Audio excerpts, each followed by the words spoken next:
नमस्कार दोस्तों, आज की इस प्यारे से वीडियो में आपका फिर से स्वागत है। दोस्तों, मैंने इस बार फिर से क्लास 10th के मोस्ट इम्पॉर्टेंट क्वेश्चन लिए हैं, जो कि आप ये भाग 3 है।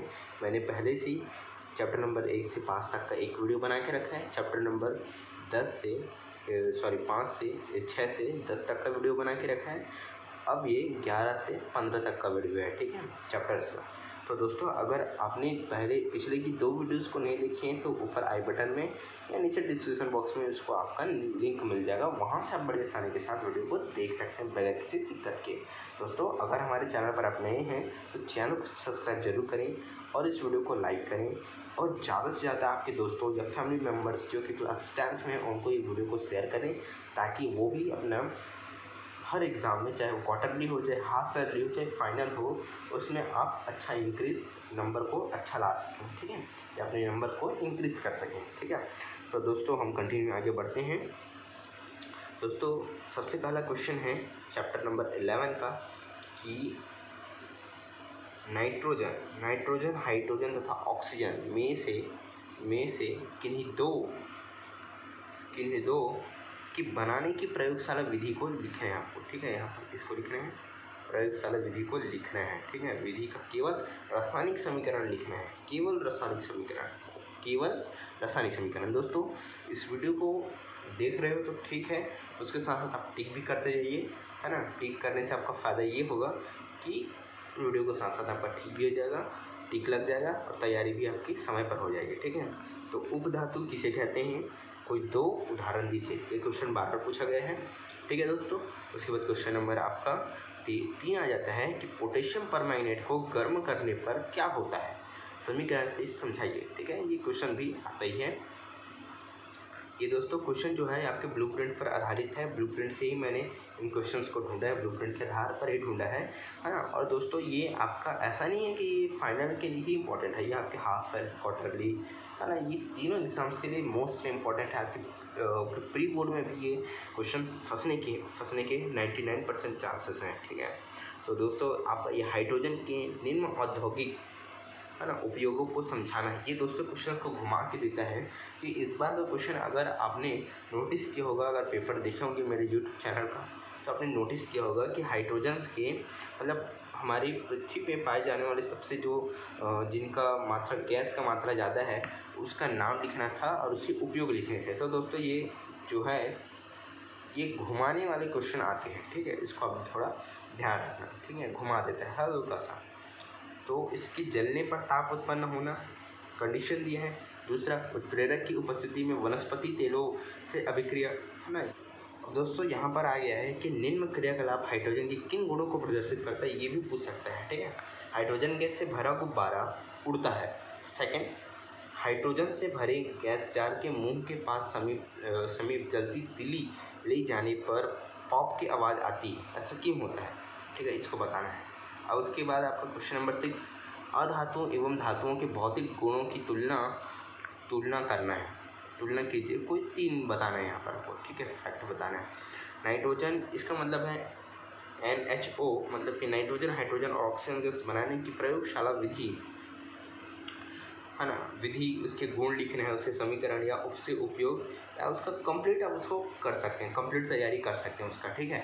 कुछ भी पूछ सकते हैं वहाँ पर 3 नंबर के। 6 नंबर क्वेश्चन आने वाला है इस यूनिट से, तो 3 नंबर के लिए कुछ भी पूछ सकता है, ठीक है। तो अगले पेज में दोस्तों, अब हमने चैप्टर नंबर पेज पलटा लिए है और चैप्टर नंबर 12 में आ चुके हैं। तो यहाँ पर क्वेश्चन नंबर 8 है कि चुंबकीय बररेखा क्या है, वह उसके गुण लिखना है। चुंबकीय बररेखा क्या है, वह उसके गुण लिखना है, ठीक है। क्वेश्चन नंबर 9 है कि चुंबकीय क्षेत्र उत्पन्न करने के लिए 3 तरीकों की सूची बनाना है। चुंबकीय या मैग्नेटिक फील्ड अपने को बनाना है, उसके लिए 3 मेथड लिखना है, ठीक है। 3 तरीकों की सूची बताना है। तो विद्युत चुंबकीय प्रेरण से क्या समझते हैं, इसको बताना है। विद्युत चुंबकीय प्रेरण से क्या समझते हैं दोस्तों? अगर आपको 2019 और 20 के क्वेश्चन पेपर देखने हैं, 10th क्लास के हर एक क्वेश्चन पेपर, तो मेरे नीचे डिस्क्रिप्शन बॉक्स में लिंक मिल जाएगा प्ले लिस्ट का, या फिर ऊपर आई बटन में आपको लिंक मिल जाएगा, वहाँ से आप बड़ी आसानी के साथ देख सकते हैं, ठीक है, पूरे वीडियोज़ को। और अपने इंपॉर्टेंट डायग्राम्स के भी वीडियो नहीं देखेंगे क्लास 10th के, तो उसको भी देख ले वो, क्योंकि वो क्वेश्चन हर बार पूछे गए हैं, वो डायग्राम हर बार पूछे गए हैं, ठीक है।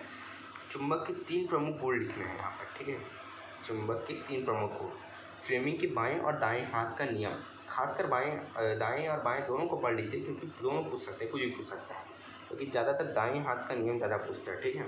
उसके बाद फ्लेमिंग, उसके बाद विद्युत मोटर का वर्णन कीजिए और शीर्षकों के अंतर्गत करना है उसके, मतलब इसमें ऊपर ऑप्शन दिया है, इन आधार पर करना है आपको, ठीक है। सिद्धांत दिए हैं, नामांकित आरेख दिए हैं और कार्यविधि दिया है, ठीक है। ये क्वेश्चन बार बार पूछा गया है। डायग्राम का प्रैक्टिस अब जरूर जारी रखें, वीडियो को हमारा देख लें और डायग्राम का प्रैक्टिस रखें, ठीक है। विद्युत जनित्र का वर्णन निम्नांकित शीर्षकों के अंतर्गत करना है, मतलब जो डायग्राम बनाएंगे आप उसको इन सब के आधार पर करना है। कौन कौन सा सिद्धांत, नामांकित आरेख या नामांकित चित्र और कार्यविधि, ठीक है। उसके बाद क्वेश्चन नंबर आपका 15 आता है कि विद्युत चुंबक बनाइए। विद्युत चुंबक बनाना है अपने को, ठीक है। वो मेथड्स आपको दिए हैं, नामांकित चित्र लिखना है, कार्यविधि और विद्युत चुंबक ध्रुव, ठीक है। तो दोस्तों अगले पेज में चलते हैं हम। दोस्तों हमने पेज पलटा लिए हैं और यहाँ पर चैप्टर नंबर 13 स्टार्ट हो चुका है, ठीक है। तो चैप्टर नंबर 13 में सबसे पहला है कि क्रांतिक कोण क्या है, यह किस पर निर्भर करता है, ठीक है। ये क्वेश्चन आता ही है। उसके बाद लेंस की क्षमता क्या है, is a very most important question. Lens की क्षमता क्या है, इसकी इकाई लिखना है, ठीक है। उसके बाद है क्वेश्चन नंबर 18, आभासी प्रतिबिंब और वास्तविक प्रतिबिंब में कोई 3 अंतर लिखिए। दोस्तों मेरे साथ टिक करते जाइए, आप ये लिखते जाइए क्वेश्चन को, ठीक है। उत्तल व अवतल और समतल दर्पण में 3 अंतर लिखने हैं, ठीक है। उत्तल व अवतल व समतल के उपयोग लिखने हैं तीनों के। लेंस के उपयोग लिखिए, लेंस के उपयोग लिखना है, ठीक है। वाहनों की साइड दर्पण में उत्तल दर्पण का ही प्रयोग या उपयोग किया जाता है, ऐसा क्यों, ठीक है।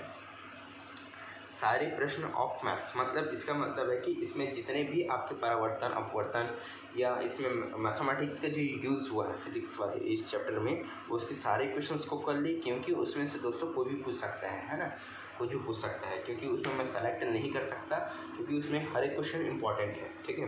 तो आप सारे क्वेश्चन इसके फैक्ट को समझ लीजिए, उसके मैथड को समझ लीजिए, बाकी हर एक चीज़ उसका बन जाएगा, ठीक है। तो हम अगले चैप्टर की ओर बढ़ते हैं, चैप्टर नंबर 14 की ओर। तो इसमें निषेचन की प्रक्रिया में नर और मादा की क्या भूमिका है, इसको बताना है ना। उस क्वेश्चन नंबर 24 है ये, चैप्टर नंबर 14 का, टिक कर लीजिए।